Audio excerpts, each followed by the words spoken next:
people know as they sign in. And I'll get that to you again because that seemed to work. That seemed to work okay, didn't it? Yep. Okay. Because it converts it nicely after when I stop the meeting. So.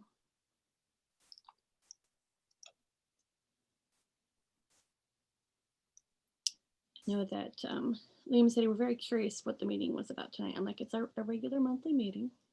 What are you going to talk about? I'm like, guess we'll see, won't we? How the last week went. How next week's going.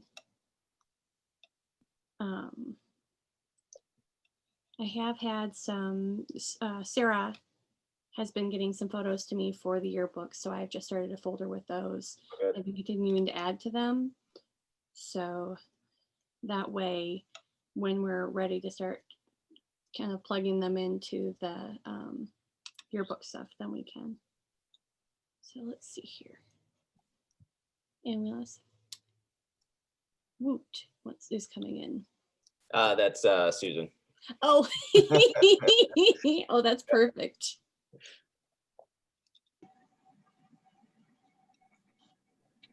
And here's Sherry.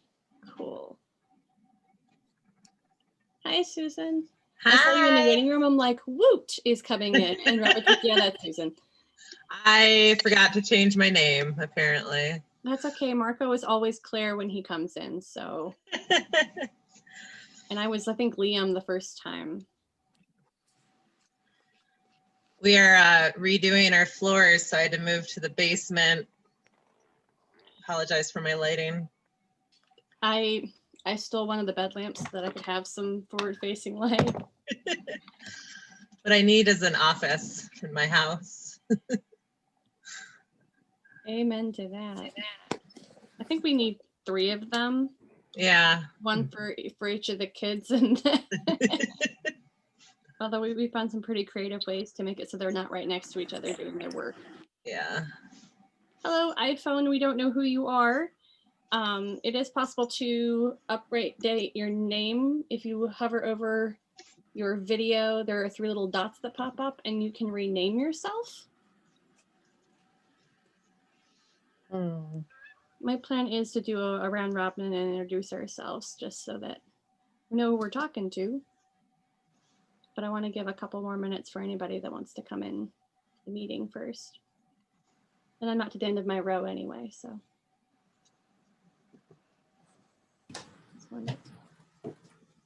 How are you guys doing with the shakeup of home and students here and there and everywhere? We're adjusting. Mm-hmm. I think one of the exciting things since COVID started is just finding different ways to be innovative and, you know, learning new ways to teach. And super cool. It's a little strange. Dylan started Greenspire this year, so, you know, to have him home 3 days and then me at school 5 days, but it's nice. I just email him like, what are you doing? How's it going? I've actually gotten on Discord and I can send Liam a message and be like, hey, when was the last time you got out of your chair? Yeah. Please go let the dog out. Go drink some water. Yeah. What was really funny is that when I was like, okay, what's your Discord? And he's like, Mom, like, I'm not coming on your server. You can still talk with your friends. I just need to be able to message you. He's like, oh, okay. I'll do that. And then his nickname on there is This One Lamp. And I'm like, what? Apparently some autocorrect along the way had changed his name to that. And so he just went for it. Sounds like a Liam thing to do. That's also why you're not allowed to know, because it's really funny to them. Yeah. They're really, really funny. I've really been enjoying listening. I've actually been able to not really eavesdrop, but even sometimes be a part of a couple of the conversations with Liam and his friends, because Evelyn and Cora and Lily and Liam are like connected at the phone. I would say at the hip, but you know, since they're not actually with each other most of the time. So there's been a lot of algebra all day. I have been loving the algebra group. Yeah, it's a pretty great group. Let's see, and here is Zeb.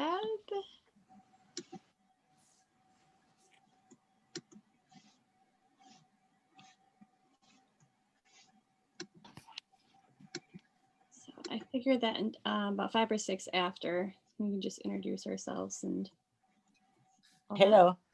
Hello, welcome. Are you using triangular knitting needles, making like I'm- mittens? I'm double pointed. Is Yeah, this Yeah. Carafingos mitts. They're Are you muted? I haven't seen anybody do that in a long time. I actually prefer it for with the smaller ones. I do magic loop on a lot of things, but with this kind of thing, I like They're it. fun. My mother would not let me knit a sweater until I had knit a pair of mittens with the 4 needles. It's about the And- same amount of stitches. Yeah. Well, it was easier to knit a sweater after I had done that. That's course. fair. I was 12 or 14 years old, so you know. That's fantastic. Sadie, Thanks. Didn't mean to interrupt the process here. I just no, you're saw fine. Having interaction exactly what we're going for here. You can even turn on your camera if you want. We can all look at each other. that. Nah. Oh, come on now. I don't know how from where I'm at here. Oh, okay. Or what type of device are you using? I'm on an iPhone. Okay. Well, I think I can send you, let's see, I think I can send requests to turn Yeah. on videos. Okay. So I'll ask you to start. There you are. Ah, Hi, Sherry. there I am. And yeah. then, you don't have to, but it's always nice to be able to actually look at each other. Yeah, I kind of know who's talking. Mm-hmm. Okay. Oh. Okay, well, cool. Hey, that makes it a little bit easier.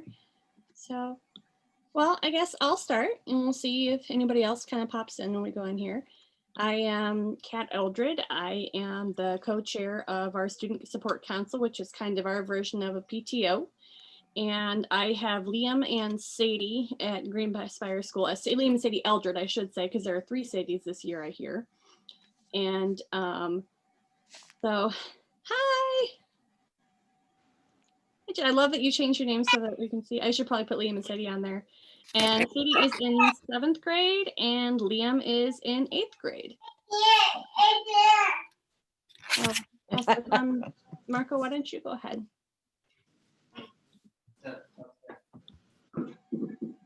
Because instead of clicking unmute, I clicked off the window. That's why. So yes, I'm Marco Cabrera. I am the other side of the co-chair for SSC. I am the parent of Math Cabrera, who's an 8th grader at Greenspire.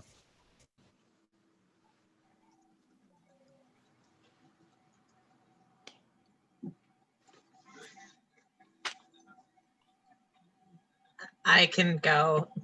It's always funny to see who will go next. I am Susan. I have been a teacher at Greenspire. This is my 6th year. I am in charge of special education and 504s and whatever odd random tasks I'm asked to do.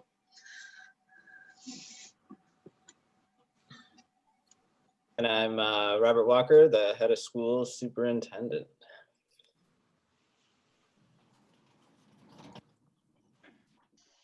Hi, this is Amy and Jen. We have Cameron Choiky, who is a 6th grader this year, so new to Greenspire.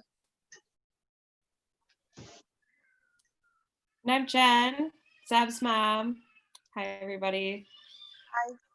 And Zeb is in 8th grade, or 7th grade, I'm sorry. Jumping ahead here. I was having a hard time logging on. I finally got on. So it's good to be here with everyone. I'm curious what challenges you had. Was the link a problem or was it? It was just trying to figure out whether I was on there or muted and trying to get everybody down ready for dinner and then Okay. connecting. Just making sure you were able to get the link okay. And I'm not sure. Great. It was just whether or not I was muted or unmuted and a video was starting. Mm-hmm. Yeah, so that was the only thing. So I'm happy to be here and connecting with everybody. Yay. Hi, Christina. We are just introducing ourselves, so you came in just in time. If you can hear us yet, I don't know. Hello. Hi. If Sorry, you I'm want to go late. ahead and introduce yourself, we were just all introducing ourselves and who our kiddos are. Oh, okay, I'm Christina Shano, and my daughter is Kate Shano. She's in 8th grade. And then we have one other folk here that just says iPhone, so I don't know who you are. So if you get a chance to introduce yourself, go ahead and unmute. Oh, would that be me, Sherry? Oh, sure. Also, I'm so sorry. You and I already talked, so my brain, you already introduced yourself. Go right ahead. Yeah, hi. Yeah, I'm Sherry Fettis. My kid is Jay Henderson, 7th grade, and first year at Greenspire, and loving it. We are loving it. That is great news. So what we normally do, if you haven't been to one of the meetings before, we do have an agenda that we loosely follow, I want to say. And I did post that up on the on the Student Support Council Facebook page. I'm going to drop it in the chat of this Zoom call so that if you want to follow along that way, you can. And that way you know that that's there, and then that will be updated with notes from this afterwards, so that'll have more information. And this is kind of what I threw together to just kind of go over today. So we already did number 1, greetings. So logistics. I actually had an email from someone today, passed on from Jill, wondering one of the staff at the school, wondering what the Student Support Council is, and it's basically our version of PTO without being a 504C. 501c3. Thank you. My brain just went bloop right on that. Sorry. And it basically we help coordinate things when there's help needed. We'd help round up volunteers when volunteers are needed for things. We try to provide coffee grounds and tea bags for the teachers when we can, because we know that we have to keep them fueled in some way. And we have done fundraisers in the past. We have volunteered for the various events that have kind of been pushed back this year because of everything with COVID. Got visitors, I love it. And membership is basically saying, I want to come and be on the Student Support Council. And we say, yay, come help us.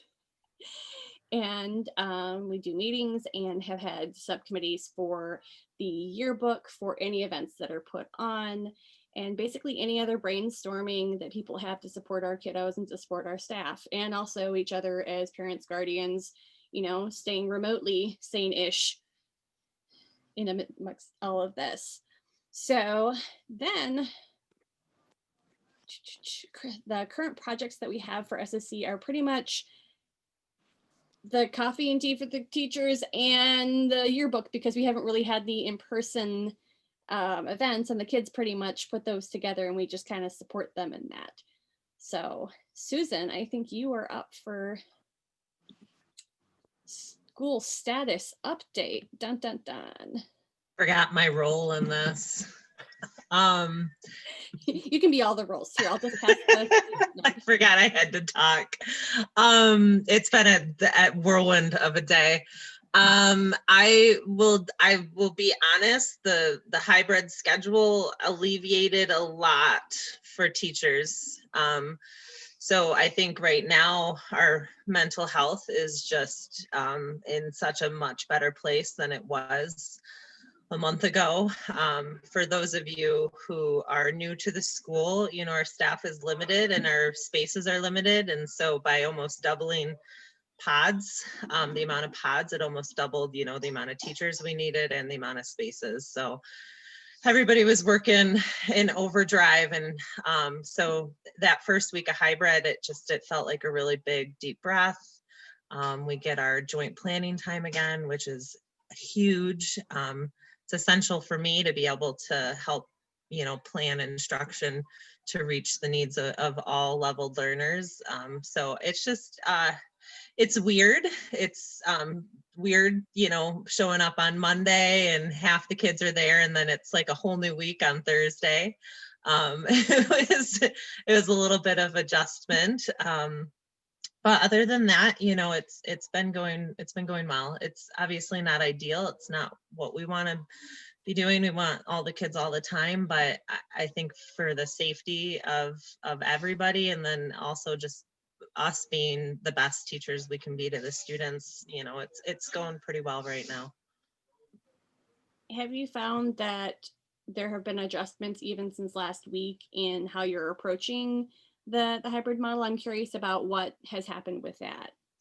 Yeah, I think especially now that teachers can have time to plan together and throw suggestions back and forth, and to, what are you doing? What are you doing? We're all using the same platform, but the tools within the platforms, can be different. And so there's always tweaks, and that's pretty standard with teaching, even in a normal non-COVID 5-day-a-week world. We're always tweaking what we're doing. You start a lesson plan first hour and it bombs, and you tweak within that day even.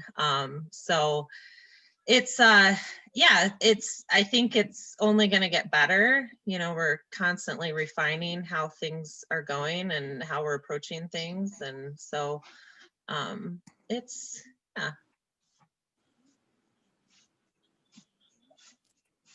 And do feel free, this is our opportunity to really talk one-on-one with Robert and with Susan. Susan is the staff representative with what's going on, and ask our questions. So do absolutely feel like you can ask questions. I don't want to run over anybody.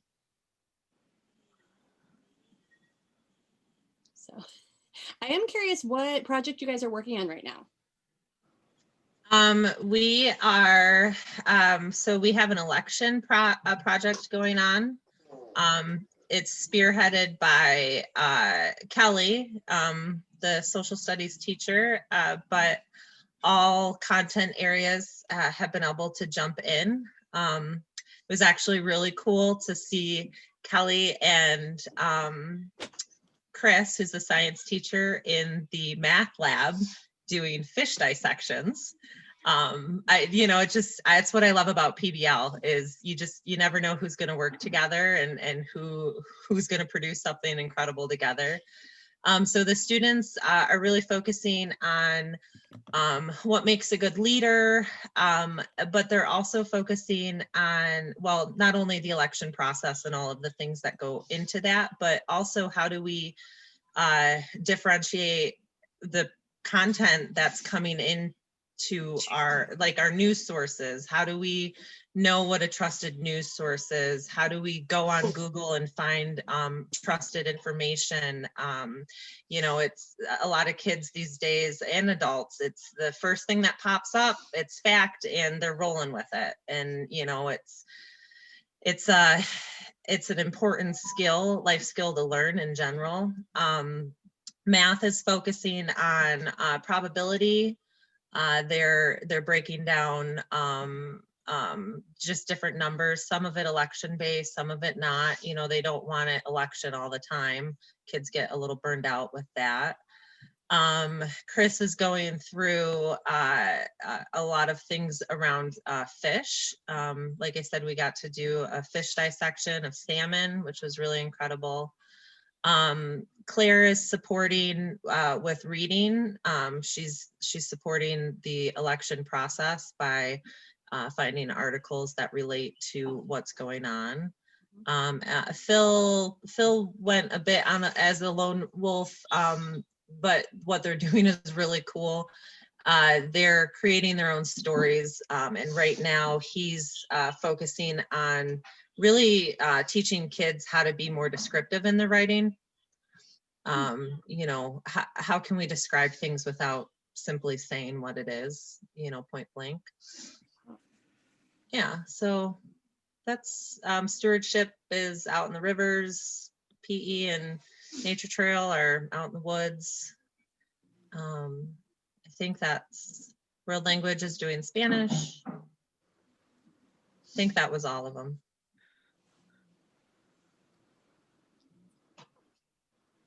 So most of them have been able to tie back together. Yeah. That's always the goal.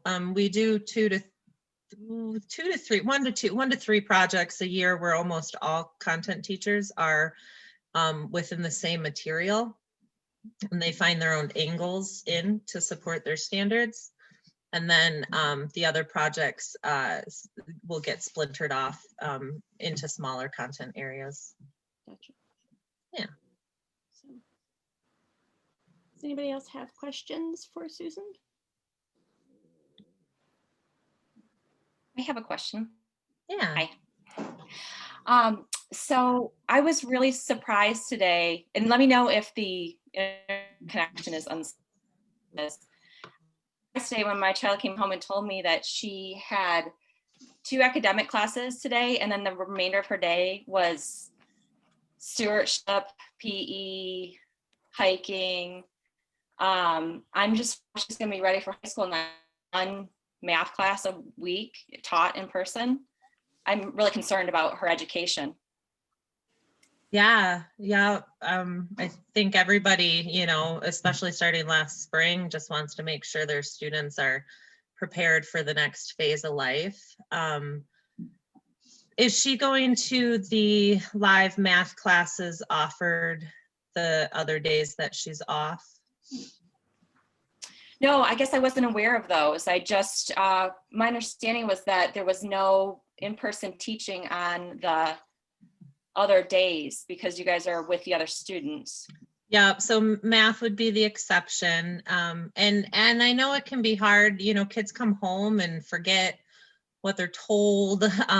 So always reach out and ask those questions.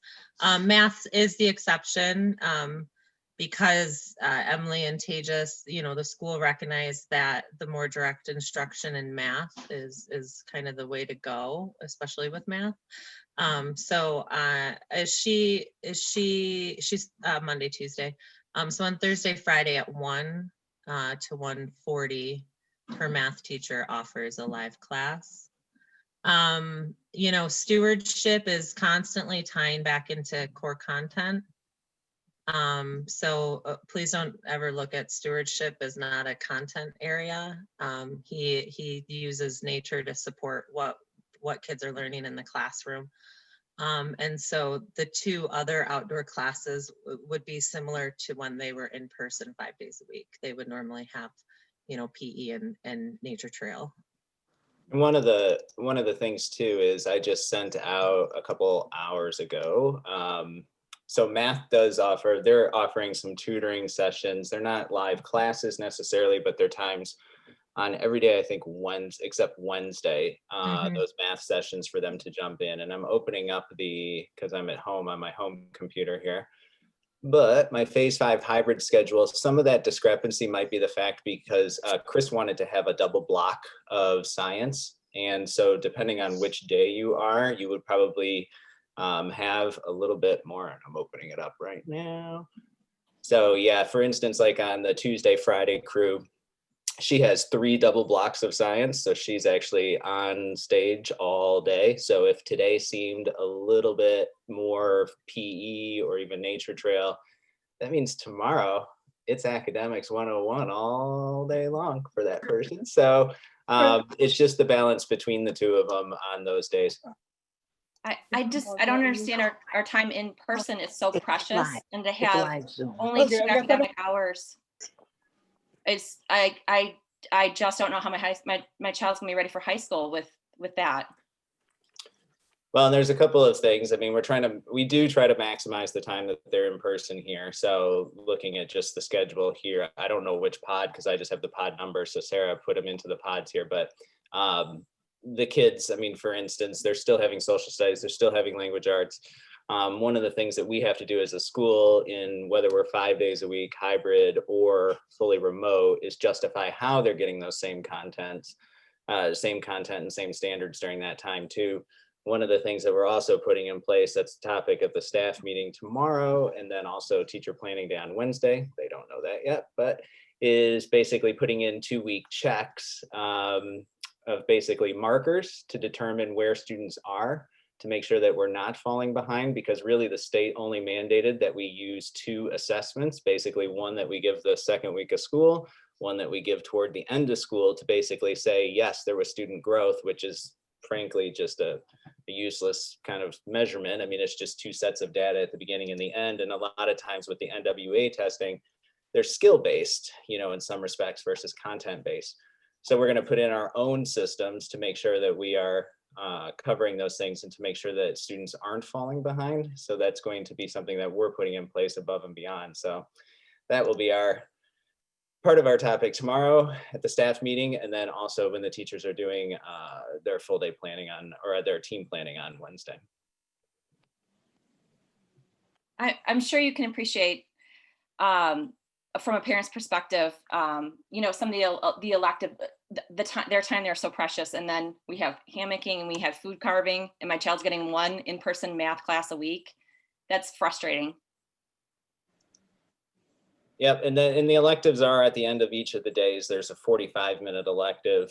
I think it's actually down to 40 now on one of the days, but there is still time for those electives, which was part of what, you know, Greenspire was as well. But we are still trying to maximize that time in there. So if it seems like it today, it probably won't tomorrow. But still, in taking up those opportunities, and we are looking, because I've had questions too. I'm keeping a Google Doc, basically a live document. So any feedback that we get from students, that we get from parents, and then also one for the teachers, to basically go through and monitor all those things and see if we can increase, because basically when we switched over to a hybrid, I mean, we did what would be considered, I guess, a pure hybrid in some respects. And so now that as we go through it a week and even a couple weeks into it, collecting data, then we can see if we can increase some of those times when, you know, they're not there, to increase some of that instruction. I will say that it's going to be difficult in subjects like some of those outdoor classes and even science because of the double blocks, but still trying to find ways, you know, to increase it. So, I mean, I'll actually record that right now too in the doc. So we'll have it. I'm curious, the live remote math times, is that a Zoom time? Mhm. Yep. Okay. And Christina, did you get the email about the free tutoring offered through GVSU? Yes, I did. And I checked into it. I was super excited because I was like, well, maybe this will work for us. Maybe I can, you know, sign her up every week and I'll have, you know, English help, I'll have math help, I'll supplement. And I was really disappointed. So I checked into it. I even talked to them, and they said, basically you have to take your own curriculum. It isn't like they teach. It's like a parent sitting down at the kitchen table and helping you work through your own curriculum. So, you know, One thing that I'm sorry, I think you cut out. One thing that we've been working on with I'm sorry, you're frozen. I don't know if I'm talking over you right now.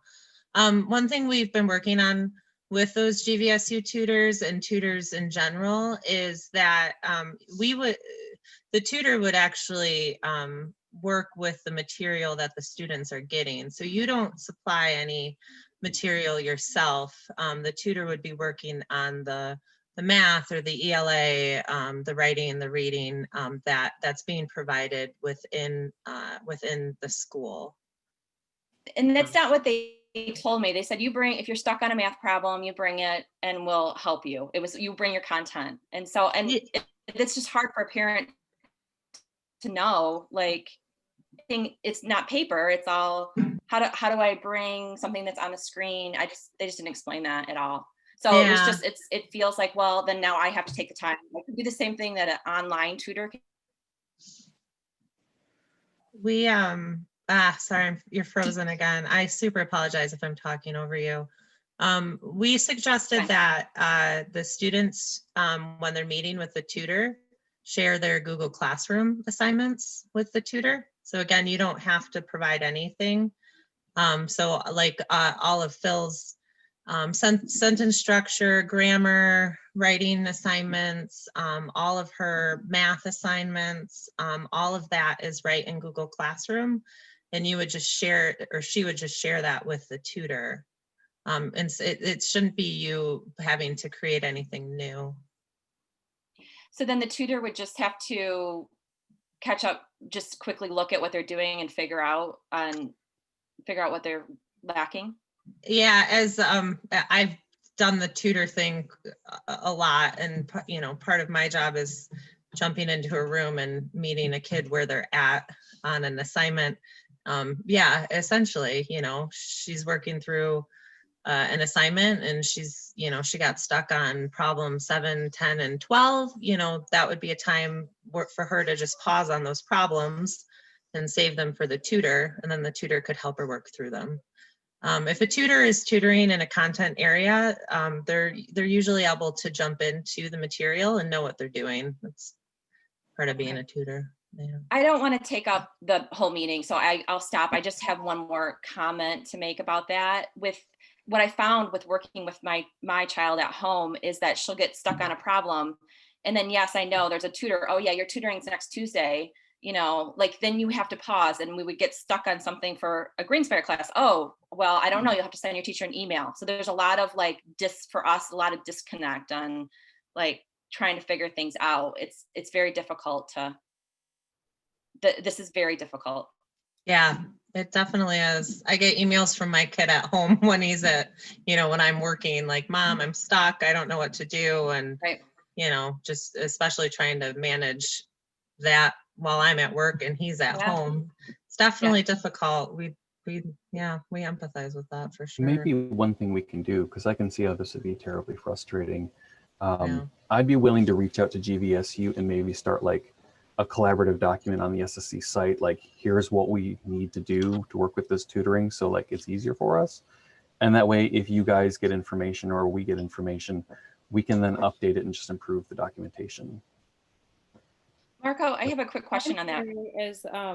I'm sorry.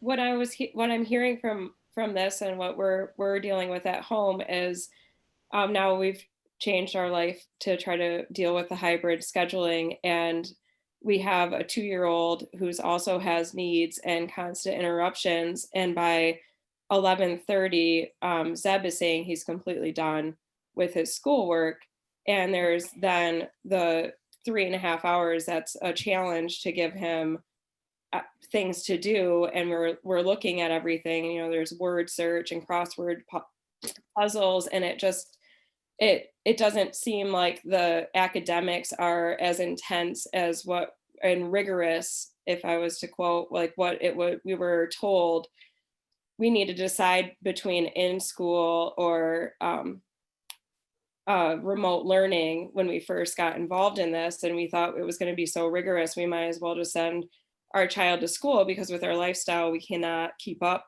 with that kind of rigor.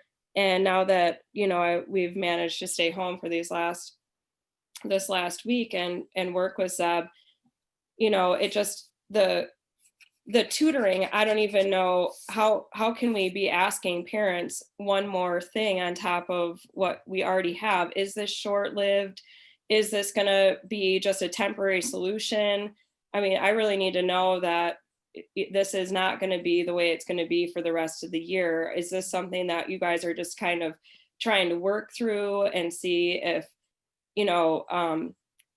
how to implement better practices at the school? Because it just doesn't feel like the Greenspire way to have our kids at home on our computers trying to have the parents outsource for things. It seems very Greenspire to have the kids connected with nature and implementing it in the school, and having the teachers use what we're doing outside of the classroom and working. I mean, even if the kids were going to school for 3 hours and then sent home the rest of the day with 3 hours, I don't feel like for our family this is the long-term solution. And I like Christina's saying, I'm nervous as well as I was last spring. I feel like we're entering into a space where I'm uncertain that my child is getting the education that he needs to prosper and be aligned with students in other schools in his area. It's important for us to have that socialization, but it's important for us to know that we're getting that one-on-one schooling with teachers and the right kind of schooling, and it's going to, increase him and have him ready for the next level. And so I guess circling back to what I'm hearing is I also didn't know, and I'm having a hard time keeping up with all the emails, with all that's going on in my life, that there's a Zoom meeting at 1 to 1:45. It's a little bit upsetting, and that we're relying on our children to send us home with schoolwork on the 2 days that they're in school, and then checking back in 3 days later saying, did you get this or didn't you? I'm a little bit frustrated, just to be honest with you, about this whole deal. I feel like there was so much on the first semester for us as parents to decide whether we were in or out. And then we decide, and the school didn't back it up with, okay, we're going to give you the first semester and then we're going to make changes outside of it. It was more like a 48-hour, we had to have everything lined up, and not even given like which works best for us, whether it's Monday, Tuesday, Thursday, Friday. And these electives, I honestly, when I was looking over them, when Jill sent them to me, I thought it was something that they were going to be doing with the school on Wednesdays. And I sat down and looked at what Zeb had numbered, and I thought it was really sweet. But I don't need him to be building fairy houses or doing games. I need him to be growing. Like, I can already do that. That's our family lifestyle. On the side note, I need to know that he's using the tools that he's learning and excelling in further research. Like, I want him to be given, I thought he was going to be giving research projects, and we were going to be taking these research projects and excelling on them, not being kind of blindsided and trying to come up with my own ways to keep him off of the computer or keep him off of gaming or trying to network, or, it's just challenging. It's challenging while trying to work full time and keep up on our own families and other. I don't have one child, so I can't say that I have 100%, this is all that we're going to do this year. I need more guidance. I need more direction on what we have to look forward to. Is this short-lived? Is this the answer for the year? Is this November? Next semester, are we switching? I don't want to keep running on, but that's how I'm feeling as a parent, if that's question or statement, both combined. So it'd be really nice to hear some feedback on one or all of those things. One thing I can answer directly is, how long will this happen? None of us know, like, how long this is going to last. But part of the things that were put in place alongside the recommendations for the social distancing and all these safety things that we have is that every 30 days, the board has to review and reapprove what the school is doing. So I would continue to say, make sure that you're emailing, Robert, I think, is the right person, with all of the concerns that you have. And then if you can show up to those board meetings, there's a time at the beginning and a time at the end to make sure that you can be heard.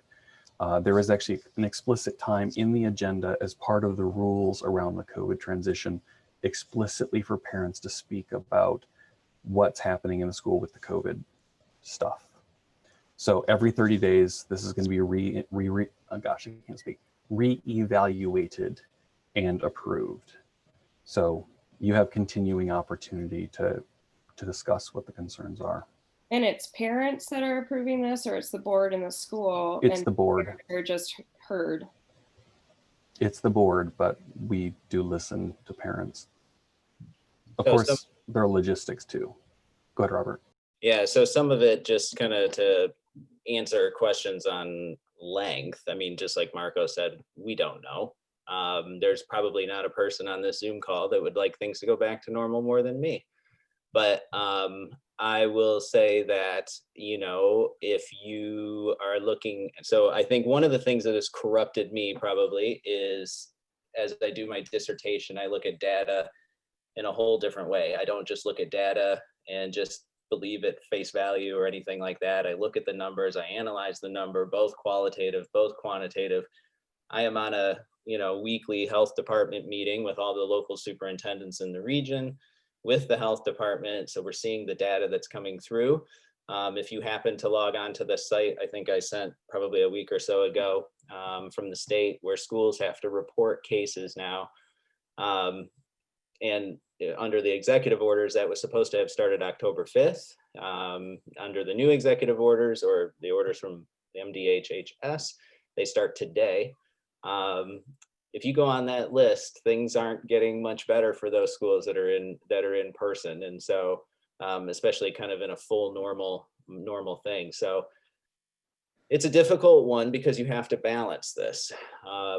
You're in a no-win situation in some respects. You're making best judgments. We are given a set of rules that the schools must play with as a public school or a charter school in the state of Michigan. I've referenced in the emails, I've referenced in the video, we had kind of two sets of rules that we played with over the summer. Had we had the second set of rules back on June 30th, that's probably what we would have gone with then. So it's an ever evolving thing. As to the hybrid currently, what I would also just remind is we have been it for a week. When we started it on Monday of last week, the teachers had their first common team planning on Wednesday of that week because under that old system, we couldn't do it. And so we're still kind of a week into it and we're collecting the data. That's why I'm collecting all of these live Google Docs and all of the feedback, including your feedback right now. I've recorded it onto the Google Doc. It's just making sure that now we take those things into that team planning and we can look at it. We can look at the increasing live instruction. We can look at, making sure there's a right balance of work. There's always going to be a little bit what I call the Goldilocks syndrome of it's either too much, too little, because I've had both of those comments. I had both of those comments last spring too. But trying to find a path, hopefully giving some structure to the remote days that we kind of sent out earlier today helped, and just kind of tweaking some of those things too. I will say for Google, for the Google Classroom, using your child's login is the best way you're going to get information. To use the professional term, the parent version of Google Classroom is garbage. And so it allows you to see just little snippets of things. It does not allow you to see everything. So, and if for some reason you're being held hostage with that password, we can always give it to you. But it's one of those things that I think that's the best resource. And that's why we're telling the students too, to look into it every day so that if there's any announcements, changes, things like that too. So, I think, we still need a couple weeks until we can kind of perfect the system, get it right. It's by and the one thing I just want to kind of just make sure that everybody understands too is that this system, the hybrid system, is not easier necessarily for teachers or me or anything like that.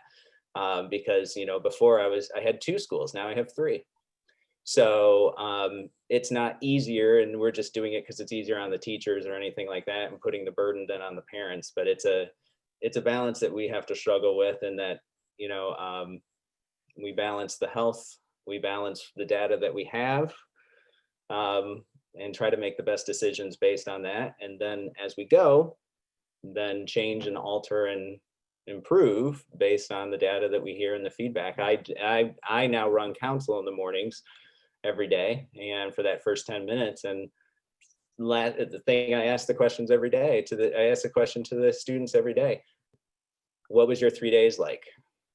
What was your 3 days like at home? Well, I didn't have enough, or I finished within an hour, or I was confused about this, and recording that data so that we can fix it. So we're still getting some of the new car smell off of it, but hopefully you'll see, improvements quicker and sooner rather than later.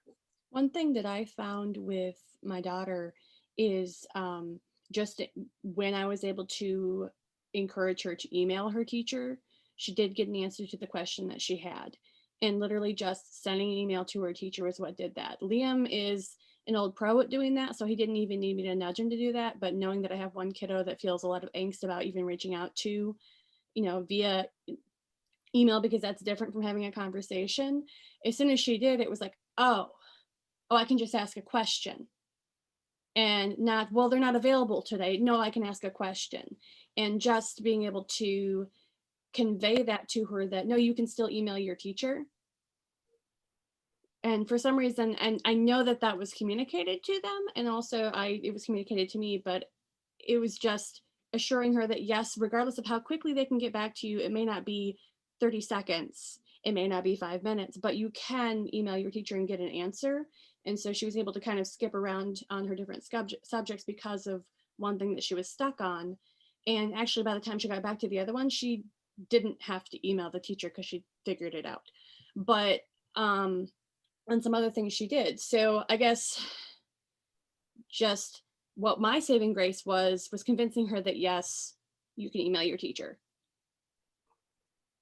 They have been able to do Zooms too when needed to. Just last week, a few of the teachers have gone on and just said, look, that's going to be a difficult one to answer over email. Can you sign on? I have a prep at 2 o'clock. Can you sign on at 2 o'clock? Takes 5 minutes. It's done.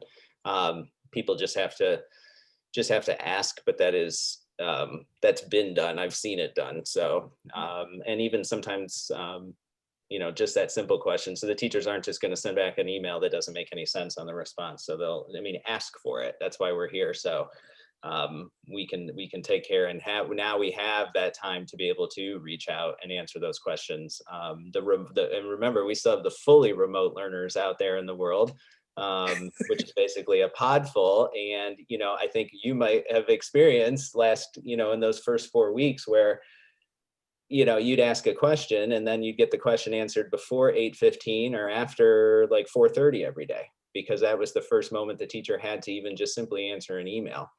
So, so yeah, we have kind of the 3 groups running, and also we can't forget those students too. So. Hi, Karen. I'm curious how that has worked for you and how that what that morphed into from the beginning of the school year to now. Okay, can you hear me? Mm-hmm. Okay, I actually really like it. We are probably, well, we're fortunate that we're both home, my husband and I.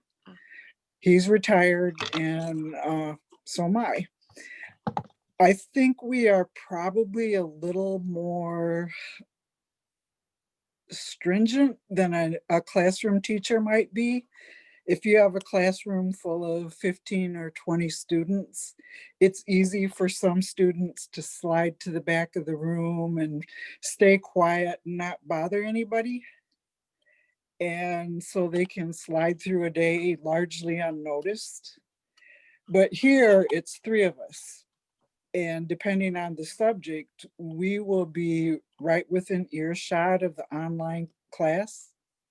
Mm-hmm. I mean, he's in the office and I'm in the living room eavesdropping, for a lack of better terms. I'm on the email every morning checking what's going on and looking on Google Classroom to see what's due that day.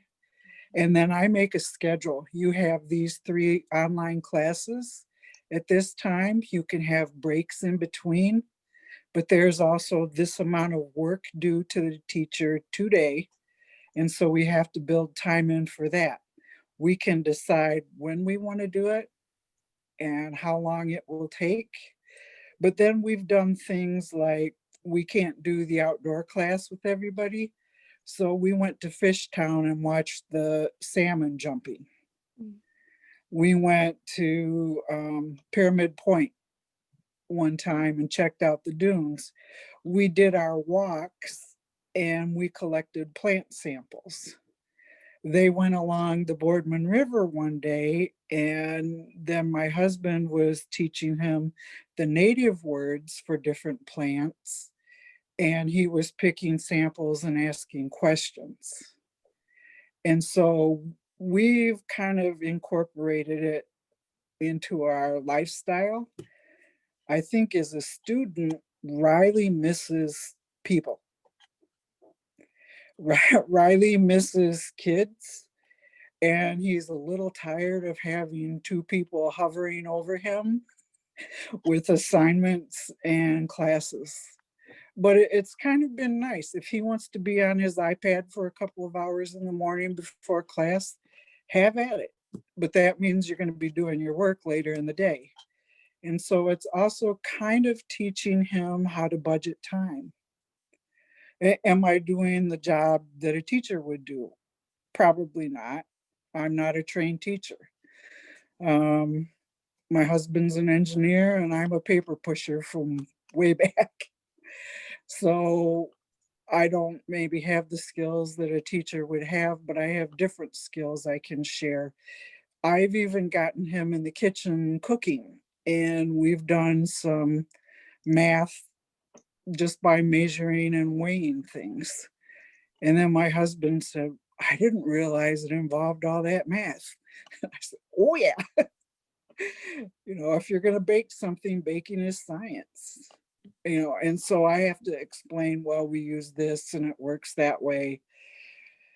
So it's, you know, he probably wishes he were around other students and teachers where he can maybe get by with a little more from time to time. I guess I'm curious because you said the three of you are home. It's a little more challenging with folks that aren't able to be home all day, and Yeah. I'm curious suggestions of ways to encourage our students to take that independence of reaching out to the teachers with questions. And I'm also curious on the curriculum level, because it doesn't sound like they're getting less assignments than they were in the full days. It's just that some kids are more attuned to how they're being taught currently on the days that they're not there, more attuned to when they're in person. Is that correct?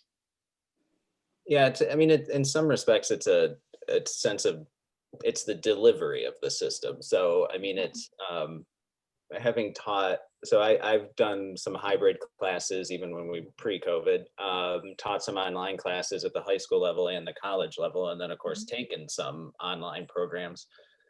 And I mean, I will say it depends on the learner. Okay. You know, I mean, it's a total situation where, you know, if you had asked me probably 20 years ago, I would have said I need to be there and I need to be in the classroom. You ask me 20 years later, I much prefer not being there in some respects. So, but here's one of the things I would say that's the difference is the content is still delivered to the same extent. It's how it's delivered. So there's certain things that you lose some of the dynamic in a classroom. Yes. Okay. You lose some of that discussion potentially. But when done correctly online and things like that, you can still keep that up. I mean, there are various platforms out there. I think one of the biggest things with remote and online platforms is that you lose that, which is why we're trying as best we can for the hybrid students, and then of course the fully remote students to try to still have those Wednesdays. We have the all school council, and yes, it's an all school kind of trivia with Sarah because it was actually something she used to do with the current events during those first 4 weeks to make it a little bit more fun. I was more the boring guy, but she was the more fun one when we did current events. And then also that music elective at noon, which, is something that I'm not the world's biggest music person, other than listening to music. I listened to that last week and I keep hyping it in the emails. I'm not just doing that to get people. It was actually really, really well done. And it's a cool thing to do. So, and then also trying to do, like, we have the Halloween thing coming up too at the end of the month, still trying to make sure that we keep that social part in there. But at the same time, still, we're held to, the one thing I always wanted to say to people too, in the summer, I said this too, is that we are being held to a much higher standard than we were last year from the state. So not just with ourselves. Last year, basically, that legislation that was used in the spring was basically a very dusty old piece of legislation that basically was used when a tornado came through your town, wiped out your school, wiped out your house, but not my house, and we couldn't go to school. I had internet and power, and you didn't. And so basically, it was this good faith model that existed for kind of these natural disaster things. This year, we constantly have to approve or prove to the state, so in those 30-day COVID extended learning plans, how we're doing it, how we're tweaking it, how we're changing it. And then, of course, the resumption of standardized testing this year is just another measurement, and that's a whole different story. But then also making sure that we can put into place our own checks to make sure that the students are covering it. So, I said before school started this year, when we were even last spring, and, everyone said, oh, we don't have to take the state test. And this was even in Indiana, we don't have to take the state test. And I said, I'd rather take them this year and not next year, because of the way you're going to have them. They've already had 2/3 of the year with me. I'd rather take them now. It's next year that's going to be a challenge. So that's why we're being held to a much higher standard. So, we are going to, still consistently try to improve things as we go through, and we're a week into it. So, A lot of our team planning last week was really just kind of talking about student concerns, some logistics. And now, as we hit Wednesday again, we can actually put this into practice and look for some additional ways. If you've, Can I go ahead. add something? Mhm. Sorry, I've been trying to figure out a good time to pop in, but I wanted to just kind of ask a couple questions and support both Christina and Jen. We experienced last week, and perhaps like you're saying, Robert, it's just a matter of getting going. But Cameron was done with his stuff in like an hour. By the time somebody's getting up to get moving, he's like, I'm done. We're like, oh dear, that's rather early. Now, I will say there was a few times that we kind of went back through things and found a couple of things that he missed or maybe wasn't as interested in taking care of. So, we kind of were able to, circle around and get those things taken care of. But I mean, and I don't know that I think what I heard you say a moment ago, Robert, was that the delivery to online is very similar to the classroom. And if that's the case, that might be a little bit concerning, because like in world language, they had to learn one word and there was maybe one Venn diagram for another class. There was just one little thing to do for each class. Now, Phil's class was pretty extensive. I think that was probably the most that he had to do. But I think most things, now he did also miss the Zoom meetings for math. So we'll be on top of that for this week. But we spent the weekend thinking of what we were going to do to supplement his day. Yet, much like these ladies, we don't feel like we are to be his educator. I mean, we're more than happy to support, and as his parents, of course, we teach him, but we were feeling like it was lacking. And I was thinking about calling, but I thought, well, maybe I'll wait and see if this week is different.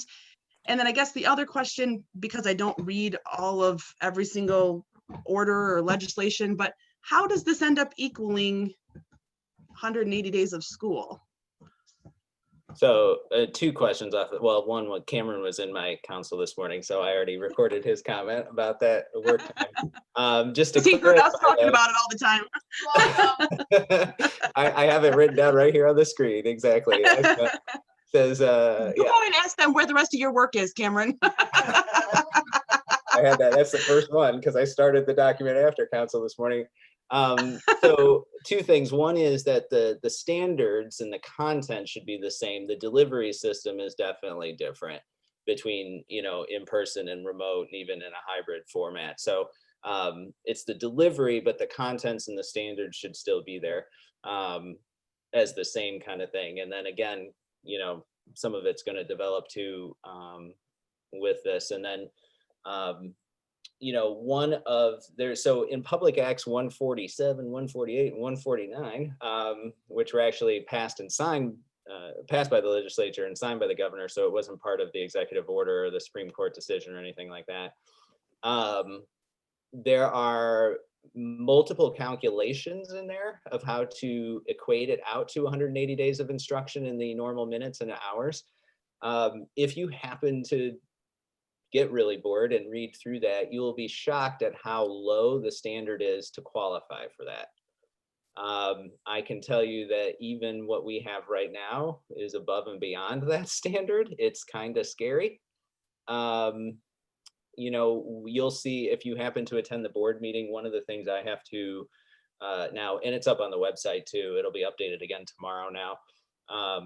Our weekly 2-way interactions is basically what we have to report to the state.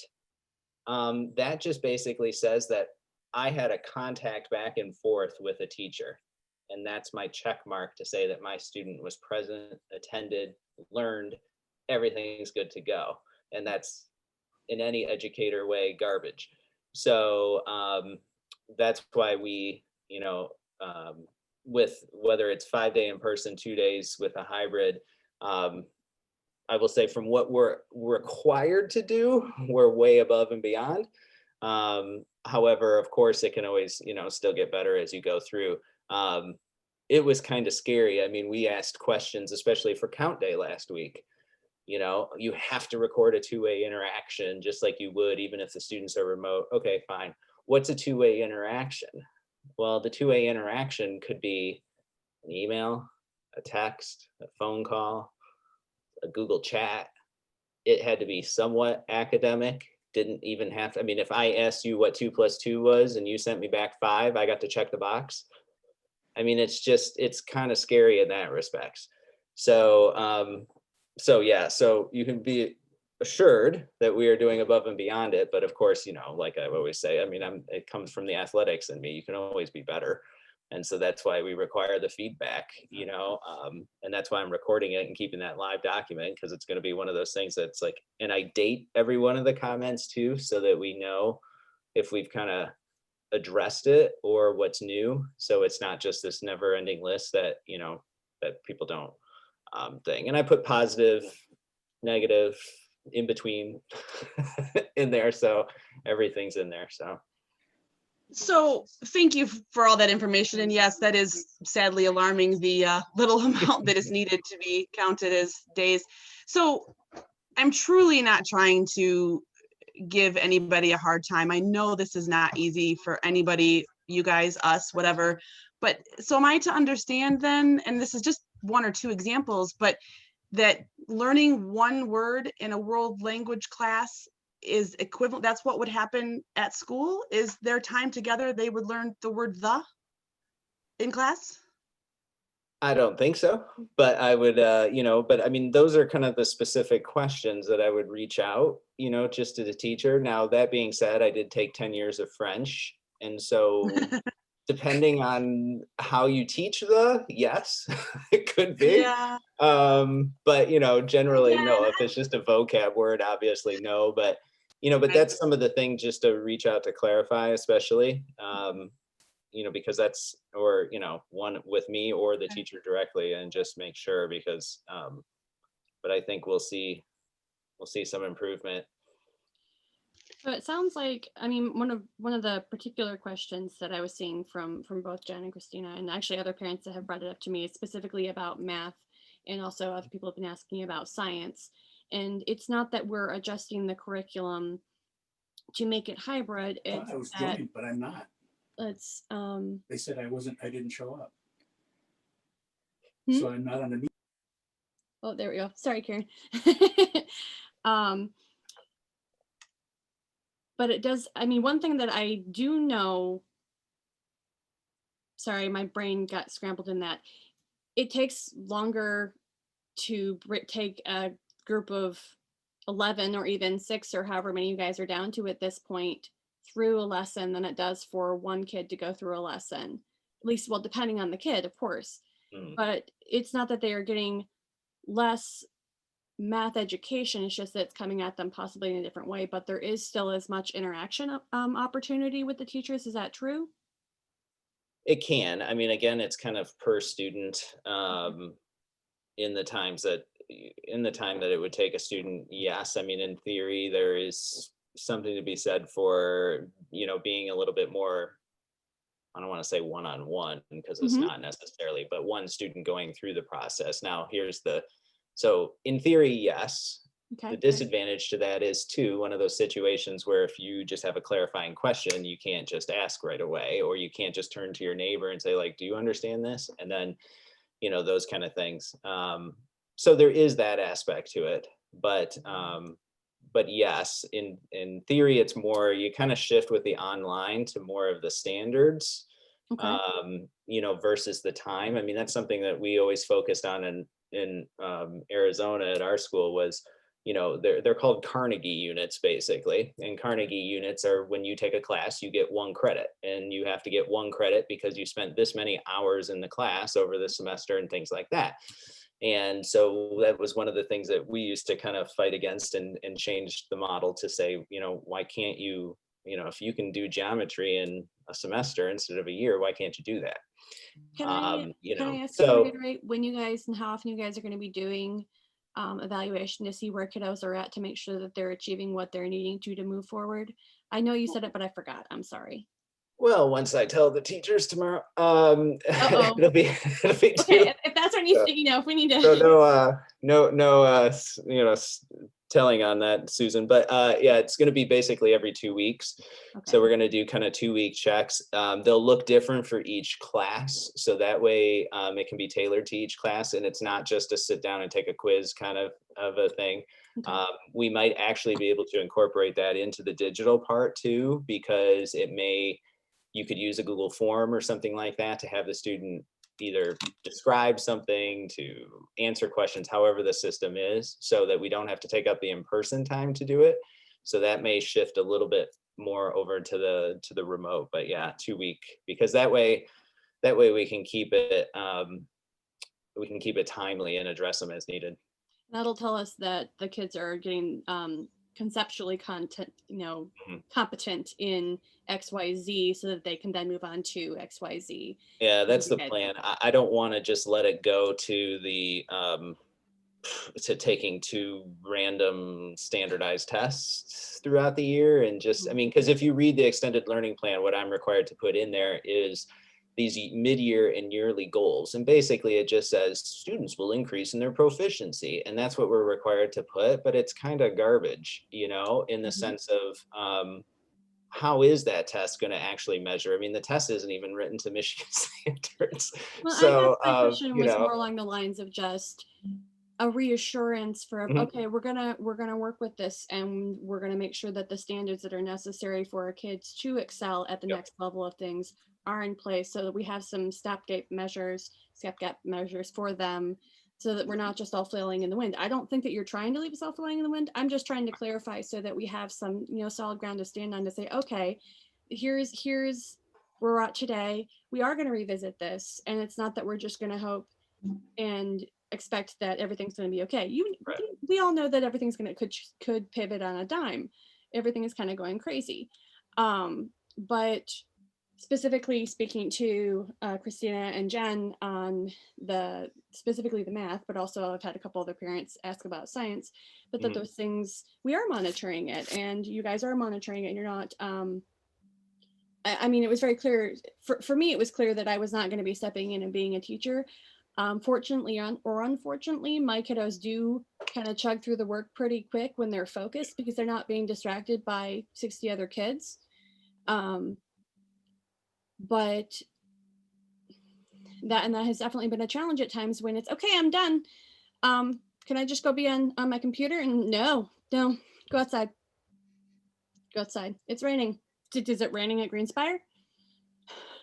And again, I'm in the lucky position that though my husband is not home during the day, I am, but I also don't have younger kids. So I'm like trying to look at it from those points of view as well, because there's so many dynamics at work here with different family types, that also coming at it from the Student Support Council of, okay, what things can I help make sure are in place, at least on checkpoints for the other parents, so that you can come to me and say, hey, did this checkpoint happen?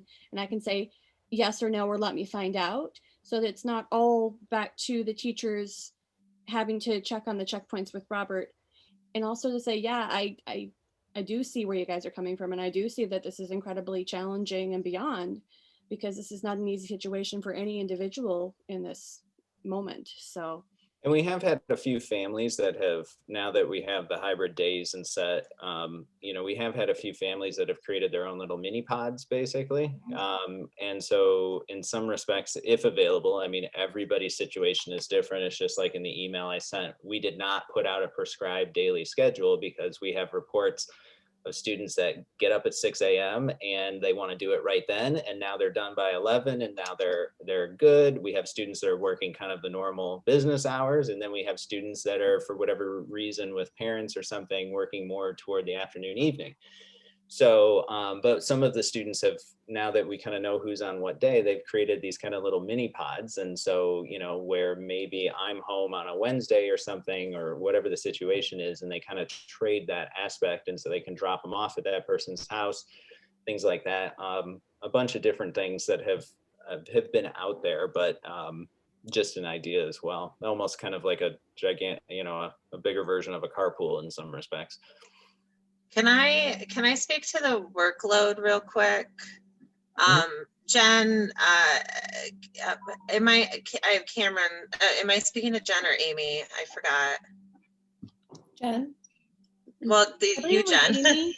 Amy. Is Hi, it Amy? sorry, we're both here actually. That's why we Okay. put our Oh, the other name Jen. here. There was more than one Yeah, Jen. there's 2 Jens and an Amy. Okay. You know, I look at my son who on his first day of hybrid remote woke up at 7:15, texted me at 11, said he was done. I also have a substantial amount of students on my caseload who take 2 hours to complete an assignment that might take, you know, Zeb or Cameron 20 minutes to complete.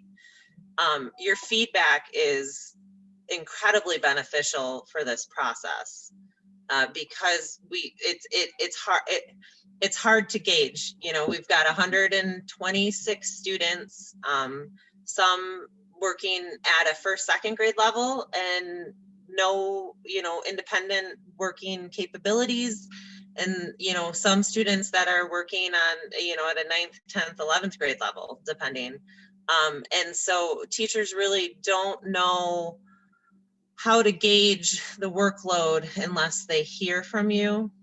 So thank you.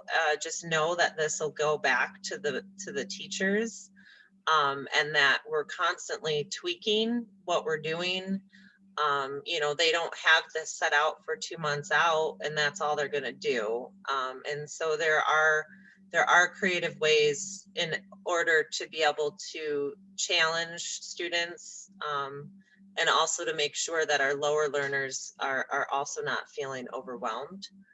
I would say that if you have a student who is excelling in a certain area and it just like math, for example, let's say they're done within 20 minutes and that's it.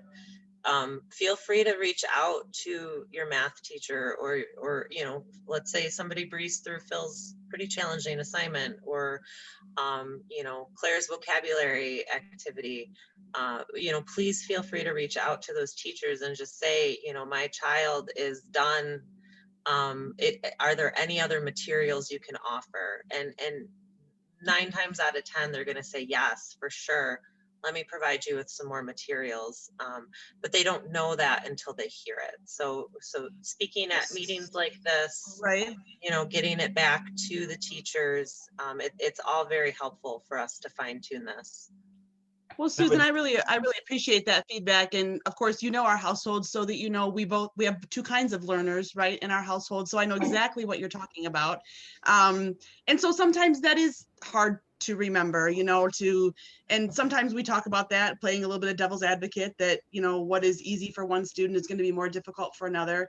And so I appreciate the permission to reach out to the teachers, because even though it's been given, I think of it more of when he needs help or he's struggling, not please send more work, and I know how busy everybody is. And so, but if that is the way that is best to handle it, then we're not shy about doing that. So I'm happy to do that. So we do appreciate that feedback. Thank you. Yeah, do it on the individual level, but know that, you know, this feedback is going to the staff meeting tomorrow. It's going to the planning meeting on Wednesdays. And hopefully there'll be ways to embed it, you know, more so you're not constantly having to reach out. You know, ideally it'll be embedded and you're not having to put that work forward. But yes, you always have permission to say, my kid does not, you know, my kid flew through this. Can you provide us with something else to challenge them more? I mean, we do that within the classroom too. We've got kids, bye Marco. We have kids that in the classroom are done in 10 minutes. And the other students are taking the full time to do it, and many students don't finish. And so it's no different than in person when a teacher sits there and goes, well, this kid keeps finishing 15 minutes into class. I'm going to provide them with more things to do in order to enhance their learning. Well, and they haven't had as much time with them to know, like a new student, you know. And again, I'm not saying that there isn't plenty of times that Cameron is done, but he's not really done. So there's 2 sides of that coin too. So I'm getting the stink eye over here for that comment, but I do think it's great that we're getting feedback. I'm sorry, Jen, Zeb's mom, Jen, you wanted to, and Christina, sorry. Yeah, no, I appreciate that. Like, you know, that I think that's what us as parents need is the guidance to for our kids. And I also have a comment on something that Robert had said about the side pods. I mean, outside of our work environment, which we're in obviously a high risk work environment every day, we try to limit our exposure outside of work. So I feel like encouraging pods outside and taking our kids into outside groups to learn. School felt very safe for us because of all of the protocols that you had said that you were taking to keep kids safe, and all of the cleaning procedures and the social distancing and the masking. And then to encourage outside pods and learning is a little discouraging, because then it's taking groups outside of the school, and when parents are at work or whoever's training, not having the proper you know, guidance through the state that you're getting on a professional level, or that I'm getting on a professional level with my business, to be able to incorporate that in home. And so I guess for me, I've in our family, and listening to all the prep going into Green Spire's mission to keep the kids safe, that was our decision to send our child to school. So the side note and trying to create this you know, this group, and I would love more than anything for us to have this openness with other families. But I also I don't feel comfortable questioning every family on their philosophy and protocol and what they're doing to keep, you know, their families and what they're doing safe, as I do just knowing that the school and a place of work has those guidelines and are strictly following them because it's mandatory to keep their businesses open. So I guess I feel a little discouraged on that encouragement, and I would feel more encouraged to know that the school is finding ways to encourage students to come back safely, rather than outside guidelines for families to join pods that are unguidanced by regulations through the state and government. I can speak a little bit to that from having one of the parents reach out to me about having some of the kids that are in a pod at school get together and work. And the idea behind that particular conversation was following the same guidelines as at school. Okay, so why not take them to school then if we're going to Because be doing this outside of school? honestly, because the teachers can't teach twice as many students. I mean, from my perspective, asking them to teach twice as many classes to have small pods, which is a safety piece. This was a matter of trying to support the different parents support each other in trying to work with the teachers. Sherry, did you have something? Oh, I'm going to ask you to unmute. Unmute. There we go. Could I say something just briefly on that? They're trying to keep the kids 6 feet apart. And to do that, to reduce the whole 120 students to 60 students on Monday and Tuesday, and then the other 60 on Thursday, Friday, is the essence here. And if I take my child to the grocery store on Wednesday and not to a pod, it's probably no difference. I mean, I'm going to let my kid go to the grocery store with me and then, you know, send him to school the next day. So I don't think that that's a whole lot of difference than 3 or 4 kids getting together on a Wednesday to do a little bit of social interaction and studies at the same time. So I'm not too sure why that would be a problem.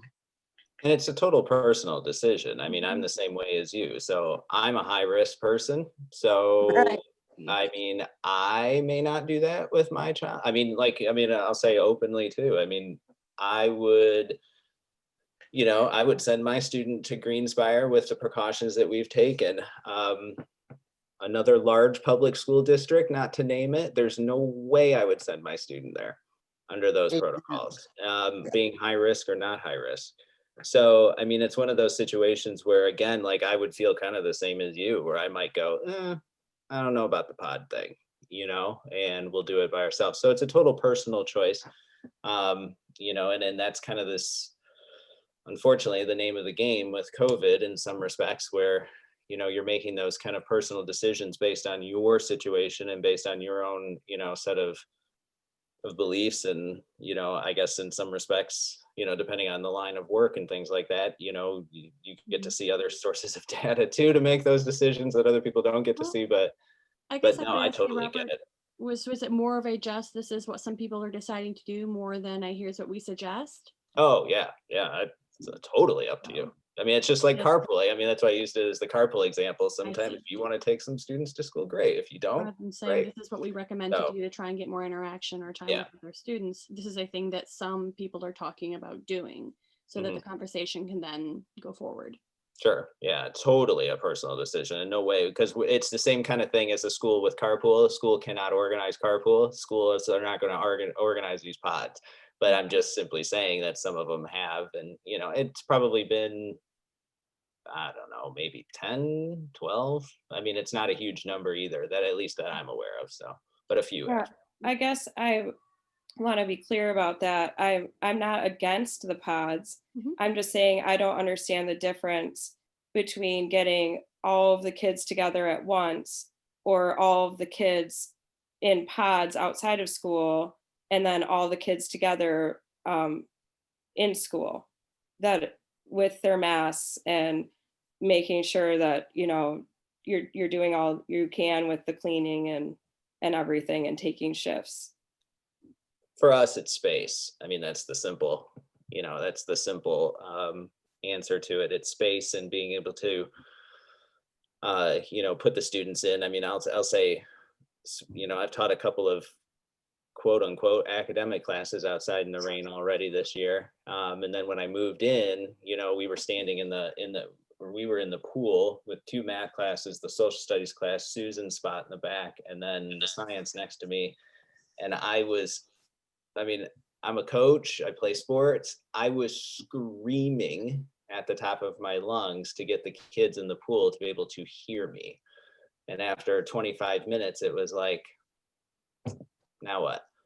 You know, it's just, for us, it was space. And for us, it was a system that had to be in place based on that first set of rules that we got. And some of it was making calculated risks to determine how many students would go on full remote and things like that to have space. But, you know, it's not a perfect thing. I mean, I'll tell you this, you know, just to be rest assured. I mean, I'm probably a over communicator, because I said, if you know, I'm probably the spammer in your emails all the time, but, you know, as an athlete, this is probably, I mean, I like to win. I hate losing. This is the biggest opponent that we have ever faced. It is difficult. And I'm a tennis pro, was a tennis pro. This is like playing tennis against a really difficult opponent. At the same time, the chair umpire is changing the rules as you go. And so I hit a shot and I win the point, and then the chair umpire looks at me and says, you got to do it this way. So we're doing, you know, the best that we can. We can do better. We can always do better. The number one player in the world can always do better. So we'll continue to do that, but it requires that feedback. It requires that point, and also time. It does require time. And so I hate losing. I don't plan to lose. We're going to give this the fight that we can give it. And I would say that if you find any other school administrator who says they've got this all handled and well, they're probably lying to you. That I can say with almost certainty.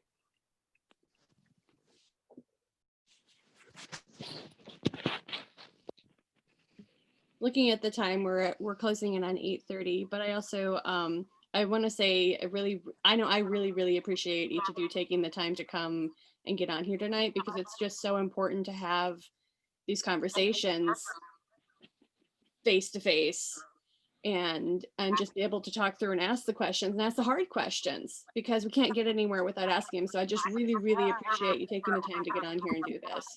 And Both if staff. available, there is, we have that huddle that starts on Wednesday mornings this week too.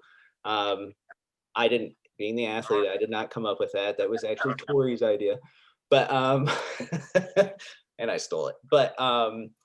But that's another thing that will, of course, be through COVID and then after COVID. It's not something that's just going to disappear with COVID. It's a system that we were able to use in Arizona that worked out really well. Similar to this kind of format, I'll bring in some details, ask questions, talk for that hour, and just another way to provide some input. So those will be going on monthly. We'll record them too, and then I'll share them out in the next weekly that was my update or question later for that day. parents who So either way. aren't able to do late morning, middle of the day things because of work. How can they, is email going to be the best way to reach you guys for those, or are there going to be any potentially evening ones, or are we going to just use the SEC stuff? Is that evening opportunity? I guess that was some of my questions for you. Yeah, we kind of have the SEC or SEC, the SSC as the SSC, evening kind of component to it, especially during the COVID time. And then the huddle kind of as a daytime component. And then of course the board participation, and then of course any communication in between that too. So and the board meetings are listed on the SSC, the Student Support Council website, and also on the Greenspire website, correct? Yes. So that schedule, and that is a Zoom meeting as well? Yeah, for right now, they can continue as Zoom meetings. The agenda for the Monday meeting will be up tomorrow. The link is already up there for the Zoom. And then, when is that and next meeting? like Marco said, there's a specific, we are required by the state to have a specific item on the agenda for parent feedback. So it is there and ready to go. When is the next meeting? Monday, this coming a week Monday. from today. Yep. Okay. I'd also just like to point out, sorry, I know I've had like a lot of challenging or frustrating as a full-time, like feels like 24 hours a day, 7 days a week job, and 3 kids at home. So I understand that it's hard on everyone. And I guess the biggest disappointment is to feel so confident in going into the school year, feeling like everything was set up for success and it was going to be rigorous if we decided to stay home. And had we had more time to have that in place, this new hybrid, it would have been a lot easier for our family to adjust. And so there's all of these things that keep coming up that on top of our already hectic life that we're having, I feel like I'm missing stuff, and I can't keep up as a parent and a business owner. So it's just like, is my child falling behind? Are we doing the best thing for our children? Is this hybrid working any different than it would if they had all these promises that we were told at the beginning that were going to work would have already been in place? So it's just, it's dealing with the frustrations of a pandemic itself, and also trying to appreciate, and I am appreciative. I don't want to say trying to appreciate. I am appreciative of everybody taking their time and putting the kids. I do feel like the things like challenging our children more, having more on the to-do list today, really feeling like we were going to get extended learning from what they had learned in their in-school and extended assignments. I was really looking forward to for a little bit more direction of what to do outside of school. That would be extremely helpful for somebody that doesn't have the time to research or come up with things, just to have like in front of me, here's 10 things for you to give to your child to do on top of what they're already doing. I mean, I feel like every day I'm already missing 10 things that are going into the next day. So for me, it's just, I need more help from the school, or I don't know. I could have planned ahead of time outside of being like my busiest month of the entire year to have a complete shift in school and education once again. So it's just, I think it's a lot of just personal frustration tying into trying to keep up with the demands of a hybrid learning schedule and then the mental challenges of trying to figure out if my child is getting enough, because it just seems crazy that it's crossword puzzles, word search, and by 11:30 we're done. So, but I hear everything that everybody's saying, and I appreciate knowing that, like Susan was saying, some kids are done in 10 minutes, other kids are taking 45, that all the things that went into this, it's really nice to just attend these, and I will encourage more parents that go to the school to sit on here and voice where they're coming from, because I think that it takes this kind of community to really come down to an understanding, appreciation, and then being able to move forward in a positive direction and then check in again. So with that said, my computer is about to die too. Jen, I do feel free to reach out to me. I'm around. You too, Christina. Any of you? I'm around. I'll put my email in the. It's on the minutes. It's on the website, the SSC website. I'm, even if you're just having a bad day and need to go, I'm happy to hear that. Any feedback that I can also then funnel through. If you're not getting, if they're super busy and aren't able to respond to you right then, I'm a little more available, and I'm happy to be a sounding board if nothing else. I really am, because this is hard and a lot of it sucks. And even if it's just commiserating, I'm happy to do that if that helps. I'll call you a few times. Jen, thank you so much for providing your feedback. It is very, very valuable. I am not winning any Mom of the Year awards this year. I'm working 70, 80 hours. I'm failing in a lot of areas. I'm sorry that we are all, I'm sorry that we're feeling this way, but we will get through it. You've got an amazing kid, and thank you for feeling like this was a safe space for you to share those frustrations. It means a lot to us. And as all of you, again, thanks for taking the time to get on here tonight. Christina, did I cut you off? No, I just had one quick thing. I just wanted to weigh in real quick. I am not looking for busy work for my kid. So last year I felt like they got busy. It was all busy work. So I'm looking for quality content. I don't want more crossword puzzles. I don't want log into all these different sites to do stuff. That is not what I'm after. So just please keep that in mind. Just quality. That's what I'm trying to say is pointing out those crosswords. It's I was excited about the extended research on stuff that they were already learning on their 2 days in school, to be able to accelerate that and to have activities that we could build on, and then, period. Yeah. All right. Thank you. I'm taking it down right now. Awesome. Thank you, Robert. Mhm. I love that you had that document. That makes me very happy. I'm going to ask you about that all the time when you call me. It's the only, okay, so again, dork here with the dissertation and data. I'm doing phenomenology, which a lot of people don't believe in, because it's simply just taking people's interpretations of what happened. But that's what phenomenology is. So a lot of people don't like it, but it's things like this, because if one person says it, then two people say it, then three people say it, it becomes a theme, it becomes a trend. And unless you record these things, you lose them, because somebody said it Tuesday, somebody said it Friday, and then you don't keep track of it. So this is the only way to do it, to look for trends. Except that we recorded this meeting. That too. Well, either way, that is a super cool word. Phenomenology? Yes, we love that. I can There's spell the word of the really day. well. Yeah. My other favorite word is perseverate. I said my other favorite word is perseverate. Sadie's favorite word is pedantic. All P words. How fun. Yeah, Susan, I don't think that surprises you. So, okay, unless there are other specific questions, I'm going to call it. I have an idea that I need to put forth.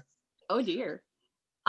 So normally at Greenspire we have chores, and chores allows our school to look better. The woman we have hired for cleaning, her main focus is sanitizing everything. Sorry if you can hear that. It's probably linoleum. It's not a dead body, I promise. So we are running into an issue where our campus is very dirty. There's just a lot of trash. Unfortunately, the large trash bin that belongs to the apartments across the street is often raided by squirrels, along with our trash cans. Everything's raided by squirrels at this point. There's holes everywhere. It goes everywhere. We can't ask students to help clean campus like we normally would. We normally would have a chore, a few people doing chores that would be cleaning up campus. Students getting antsy, can't sit in class anymore. We send them outside, pick up trash. It's okay, something to keep them busy. We don't have that, and the staff is pretty thin on time during the day. And so we are just really feeling like there is a lot of little garbage throughout campus building up. We do our best to encourage the kids to take care of their spaces. It's a bunch of middle schoolers. It's not a perfect science. They forget that they left their lunch, or it gets windy and stuff blows away. We wanted to throw it out there. This would be something we're requesting where a staff member doesn't have to be present in order to do it. We're all working pretty busy on weekends as well. We were just wondering, so I just wanted to plant the bug in your ear, bug in your ear, of potentially, every Saturday or every Sunday or a random, Wednesday evening, where maybe if a few parent volunteers wanted to come in with gloves and a garbage bag and just help us clean up. Just something to put in your back pocket of, if there's people out there willing to help, that's a need that we have right now, that we don't normally experience. I've never actually seen campus look like this, and we're struggling. One idea, and thank you, Susan, for letting us know. One idea might be for these little tiny pods, those at-home pods, to take the kids there and to have them help. Is that allowed to do that? Especially on the weekends and non-school hours, we. Oh, I forgot. Yeah, it's a school thing. Well, yeah, the school thing. People are allowed on campus. We would just ask that the same restrictions we're putting in place on during the school day is respected, no matter what it is, whether it's students or adults, that they're properly safe, and it's not in large groups, but yeah, definitely anything at this point would be helpful. Honestly, we've been implementing those chores at home. That's something that we've been using to keep, not even just to keep them kids busy, but for them to appreciate their space, because there is an aspect of realizing that you deserve to have a tidy or a clean space to work in, and that it doesn't have to be that you're tidying it for somebody else, that you can create a good space, a clean space for yourself, and that's a good thing, a good life lesson that can kind of carry you through. And I have never seen the dishwasher be run so many times as it was in the last week. And I'm like, yes, I will buy more dishwasher detergent because you're eating all your meals here. But Liam learned how to sort delicates last week, and Gosh, they I do don't even know how laundry. to do that. I'm still learning how to do that. I was impressed. He's very meticulous, which meant that his wool socks that I knit him didn't go in the dryer. So, but it was just really, literally life skills. Sadie baked birthday cakes for myself and my mother-in-law in the last week and a half, and I just let her do it, and just had to leave the kitchen because I'm a micromanager when it comes to cooking. And it was, I think she had one question for me on figuring out a fraction, and she just talked it through at me and then went and did it. So I was like, oh, this is getting in there. You're using these things in real life and not even just when I'm at your elbow nudging you to do them. So that was a really cool, I guess, real life example of some of this really working. So anywho, that's something that has worked for us. It doesn't always, of course. I know on the schedule I produce for some of my higher needs students, you know, it's academic, but it also is get in the kitchen and bake something, you know, focus on those independent skills. I think we have a lot of kids graduating high school and even college that may be book smart, but they've never done a load of laundry in their lives, or they don't know how to check their email, or they, you know, yeah, there's a lot of life skills to be learned. Well, and I know that the hybrid remote daily routine suggestion that Robert sent out, I dropped that in the chat here also, so that it's just available. And I thought that was a really good resource for not having to use my brain to come up with, to rewrite this thing that's already there, basically. Right. And some kids who really like process, like Sadie, will take that and say, this is my schedule for the rest of the forever. So. Bye, Christina. Thank you. Bye, Christina. So anyway, like I said, feel free to email me. I am around, and I know that the teachers are too, but I might be slightly more accessible, even if it's just maybe some of us know answers to things. But I'm going to try and put some notes in the agenda from this because there were so many moving pieces. So I'm glad we recorded it and that Robert did that.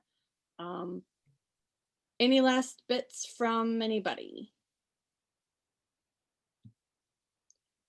Sherry, you're muted. I can't hear you. Thanks. Okay. Totally off topic. Anybody heard anything about a bear that's been roaming around up there? I have in my backyard. Yeah. I win. Oh no. So actually this summer it's a black bear. And they are easily frightened by noise. They're not like a grizzly.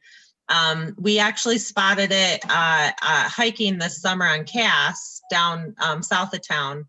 And then 2 weeks ago it was behind Walmart, and I live by Walmart. Oh, and so it was actually about a half a block away from my house. Down by the Walmart Veteran Street area. And then Robert, correct me if I'm wrong, but I believe it made its way to 15th Street. Sarah, the assistant head of school, sent us a picture, and it was heading towards, somebody had spotted it on 15th Street. So I used to live on 15th Street. There was also mention of it being up there by the Munson, not Munson, the Commons. Outside of school. That's all I need. Yeah. Well, luckily, honestly, with a black bear, it's Corey might like it, but not aggressive. It's gonna be afraid of those. Why not? It's 2020. Why not? Yeah, why not? Ah, no, shush. I said I didn't have it on my bingo card. Squirrels are bad enough. Amen. Sherry, the kids are so noisy when they're hiking. It really would be more scared of the sounds coming at it than it would try to ever harm a student. I'm more fearful of the skunk that occasionally comes into the chicken coop, in my opinion. I'm usually the one, Corey and I are usually the ones trying to get it out, so. I'm more afraid of the rooster down the road, but you know. We've got a CSA farm that's a quarter of a mile down the road, and this year they have a rooster, and it is mean. It's gonna be dinner later, and well, not for us, but I'm like, okay, good. But anyway, okay, I'm gonna say good night.